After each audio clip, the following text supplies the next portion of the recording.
నమస్కారం. వ్యూస్ ఛానల్కి స్వాగతం. ఇప్పుడు ఫైనల్గా నాన్నగారి గురించి అంటే ఈ విషయంలో ఒకసారి మీ నాన్నగారికి సారీ చెప్పేసుకోండి, నాన్న నీ మాట వినలేదు అని.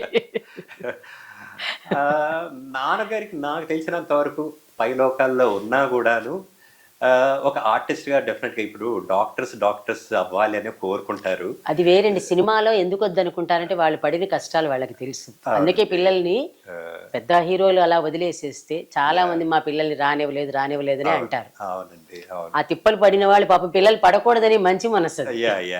అందుకని పర్వాలేదు, ఆయనకి చెప్పుకోవడంలో తప్పు లేదు.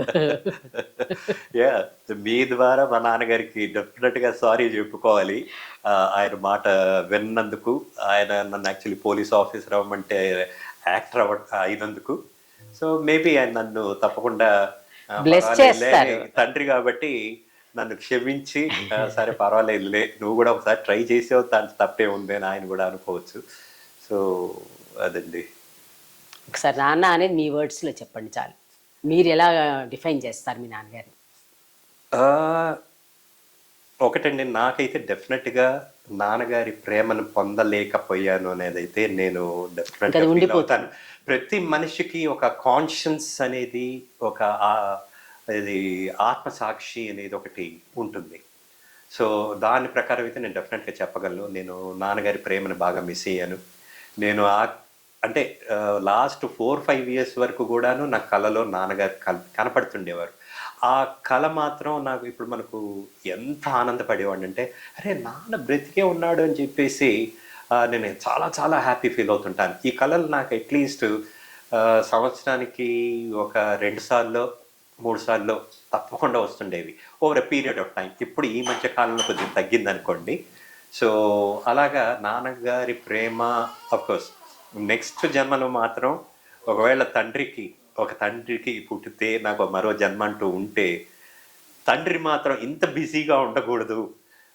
తండ్రి అనేవాడు పిల్లలకి చాలా టైం ఇవ్వాలి. ఎందుకంటే అంటే ఇది నా సబ్ కాన్షియస్ నుంచి, నా మైండ్లోంచి వస్తున్న విషయం. ఇప్పుడు నా పిల్లలకి మాత్రం నేను 100% నా టైంని, నా ప్రేమని పంచుతున్నాను. వాళ్ళకు కూడా నేను చెప్తున్నది ఏంటంటే, మీరు మీ పిల్లలతో ఇప్పుడు మ్యాక్సిమం టైం ఇవ్వండి. ఎందుకంటే వాళ్ళ లవ్ అండ్ వాళ్ళకు కూడానండి ఈ చిన్నప్పుడువే మైండ్లో ఉండిపోతుంటాయి. పెద్ద అయ్యాక అనేది వాళ్ళ సపరేట్ ఇవి ఫామ్ అయిపోతుంటాయి మైండ్లో, ఇవి అలాగా రిజిస్టర్ అయిపోతాయి. ఇప్పుడు నాకు కొన్ని నాన్నగారితో నేను కలిసి మాట్లాడినవి కొన్ని నాకు మైండ్లో ఉన్నాయి. సో అలాగా అవి కొన్ని.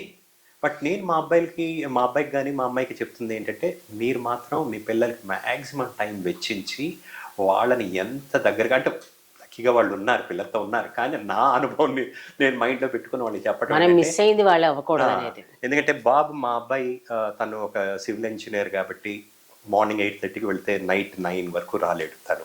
అంటే ఈ రోజుల్లో జాబ్ ప్రెషర్ అలా ఉంది. సో అందుకని తనకు చెప్తూ ఉంటాను, నీకు మిగతా రోజుల్లో అయినా నువ్వు మ్యాక్సిమం పిల్లలతో టైం స్పెండ్ చేయి, వాళ్ళకి గోల్డెన్ మూమెంట్స్ ఇవే వాళ్ళకి. సో నువ్వు రేపు వాళ్ళని నీ విషయం, ఇప్పుడు నేను నా తండ్రి గురించి ఎలా అనుకుంటున్నాను, రేపు వాళ్ళు కూడా నీ గురించి మంచి మెమరీస్ ఉన్నాయి మా నాన్నగారి గురించి అనేది వాళ్ళకు ఉండాలి అని చెప్పేసి వాళ్ళతో చెప్తుంటాను. సో ఒకటండి, you have to accept certain realities in life అంటారు. సో అంత పెద్ద పేరు మోసిన తండ్రికి పిల్లలు కాబట్టి కొన్ని సాక్రిఫైసెస్ నాకు తెలిసి, ఇప్పుడు నాకు కొంతమంది చాలా పేరు మోసిన నటుల పిల్లలు కూడా నాకు ఫ్రెండ్స్ ఉన్నారు. వాళ్ళు ఇదే ఫేస్ చేశారండి. ఎస్పెషల్లీ ఫిల్మ్ ఇండస్ట్రీలో ఉన్న పిల్లలు చాలామందికి, అంటే నేను పేర్లు చెప్పదలుచుకోలేదు, బట్ వాళ్ళ అనుభవం కూడా సేమ్ నా అనుభవమే. ఒకవేళ వాళ్ళని మీరు ఇప్పుడు వచ్చి కూర్చోబెడితే మాట్లాడారో వాళ్ళు ఇవే మాట్లాడతారు. మా నాన్నగారండి వాళ్ళు ఇలాగే అయ్యారు, మేము కూడా వాళ్ళని మిస్ అయ్యామండి అని చెప్పేసి. నేను అదే అంటున్నాను కదా, వాళ్ళ పేర్లు నేను చెప్పదలుచుకోలేదు. వాళ్ళు కూడా మాతో మేము పిల్లలుగా ఈ పాయింట్స్ మేము షేర్ చేసుకున్నాం, ఇలా ఉంటే అయ్యో బాగుండేది. But you have to accept, తప్పదులేండి. వాళ్ళు ఒక కెరీర్ లోకి వెళ్ళినప్పుడు ఇవన్నీ ఉంటాయి. అంత ఎందుకంటే డాక్టర్స్ లో కూడా నేను చూస్తాను, పొలిటీషియన్స్, ఈవెన్ జర్నలిస్ట్ లో కూడా ఆ ప్రాబ్లం ఉంది. ప్రతి ప్రొఫెషన్ లో ఎవరైతే పేరు సంపాదిస్తారో, అంటే వాళ్ళ పేరు ఎందుకు సంపాదిస్తున్నారు, వాళ్ళ టైం అంతా వాళ్ళ కెరీర్ కి ఇస్తున్నారు కాబట్టి. కెరీర్ లో ఎంగేజ్ అయిపోయిన వాళ్ళకి తప్పదు. సో వాళ్ళు కెరీర్కి ఎప్పుడైతే పెద్దపీట వేశారో ఫ్యామిలీకి టైం తక్కువ అయిపోతుంది. సో అంతే ఇప్పుడు ఈవెన్ ఐటీ ఫీల్డ్లో కూడా కదండి, అన్ని ప్రజెంట్ సిచ్యువేషన్ ఫిల్మ్ ఇండస్ట్రీని పక్కన పెట్టేస్తే ఈ రోజు ప్రతి ఒక్కరు జాబ్ చేస్తున్న వాళ్ళు ఏంటి, పొద్దున్న బాంబే లాంటి సిటీస్లో అయితే 7 గంటలకి బయలుదేరతారండి, రాత్రి 10ంటికో 11ంటికో రాత్రి 10-11 అంటే 12 గంటలు ఉండలేదు. ఇప్పుడు వీళ్ళు రాత్రి 12 గంటలకు వస్తే పిల్లల పొజిషన్ ఏంటి, పడుకున్నారా వాళ్ళు పొద్దున్న లేసేసరికి ఉండరా, అసలు వీళ్ళు ఉండరుగా, తల్లిదండ్రులు ఉండరుగా, అందులో ఇద్దరు తల్లి తండ్రి ఇద్దరు జాబ్ చేస్తున్నట్టు అయితే ఏంటి పరిస్థితి. సో అలాగా, సో కొన్ని we have to accept reality. ఇప్పుడు క్రికెటర్స్ విషయంలో కూడా నేను చాలాసార్లు క్రికెటర్స్ భార్యలు మాట్లాడిన ఇంటర్వ్యూస్ కూడా నేను చూస్తూ ఉంటాను. వాళ్ళు కూడా అంటారు, ఉండరండి, ఊర్లకి టూర్లకి వెళ్ళిపోతుంటారు 2 నెలలు 3 నెలలు. సో ఇవన్నీ దేర్ ఆర్ సర్టన్ థింగ్స్, అంటే ప్రతి దానికి కొన్ని ప్లస్ పాయింట్స్ ఉంటాయి, కొన్ని మైనస్ పాయింట్స్ ఉంటాయి. సో మేబీ మేము ఇలాంటి సెలబ్రిటీస్ పిల్లలుగా కొన్ని మేము యాక్సెప్ట్ చేయాలి. సెలబ్రిటీ పిల్లలు అనే ఒక ట్యాగ్ కావాలంటే ఈ సాక్రిఫైస్ ఇవి తప్పదనిపిస్తుంది. So anyway, we are at least, and I want to conclude by saying that ప్రజలు నేను వెళ్ళినప్పుడు యూట్యూబ్లో ఆయన ప్రోగ్రామ్స్లో నాకు కింద కామెంట్స్లో మీరు రఘురామయ్య గారి కొడుకుగా పుట్టడం మీ అదృష్టం అని ప్రజలు చెప్తున్నప్పుడు నేను వాళ్ళకు ఇమ్మీడియట్గా అక్కడ రిప్లై పెడుతున్నాను, దీంట్లో ఎలాంటి డౌట్ లేదండి, మీరు చెప్పింది 100% కరెక్ట్ అని. సో ఇది రీసెంట్గా కూడాను ఒక డాక్టర్ గారిని కలిసి ఆయన నాతో మీరు ఆయనకి కొడుకుగా పుట్టడం మీ అదృష్టం అన్నప్పుడు నేను ఆయనతో చెప్పాను 100% కరెక్ట్ అండి. సో ఈ విషయంలో ఎలాంటి సందేహం లేదు, నాన్నగారి కడుపున పుట్టడం అది మా పూర్వజన్మ సుకృతం, జస్ట్ అదృష్టం కాదు, పూర్వజన్మ సుకృతం. అంత గొప్ప నటుడికి మేము ఒక కొడుకుగా పుట్టడం నా అదృష్టం. సో దేవుడికి నేను థ్యాంక్స్ చెప్పాలి, ఆయన కడుపున పుట్టినందుకు ఆయనకి థ్యాంక్స్ చెప్పాలి, మా మదర్కి థ్యాంక్స్ చెప్పాలి, తప్పనిసరిగా తల్లిని మర్చిపోలేము. సో చాలా తర్వాత ఈ అవకాశం నాకు ఇచ్చినందుకు, తర్వాత మీరు చేపట్టిన ఈ సిరీస్ అంతా కూడాను మన పాతకాల నటుల గురించి, తర్వాత డిఫరెంట్ ఫీల్డ్స్ వాళ్ళ గురించి మన యంగర్ జనరేషన్కి మీరు వాళ్ళకి తెలియాలి అనేది చాలా అవసరం అండి. ఎందుకంటే ఇప్పుడు కొన్ని ప్లేసెస్కి వెళ్తుంటాం, ఆ ప్లేస్ చూసినప్పుడు చాలామంది అంటుంటారు ఇది ఎవరికి బయట ప్రపంచంలో తెలియదండి, ఇంత గొప్ప ప్లేస్ ఇక్కడ ఉంది అని. సో యూట్యూబ్లో మీలాంటి వాళ్ళు వీటిని చూపించాలండి అని కూడా అంటుంటారు.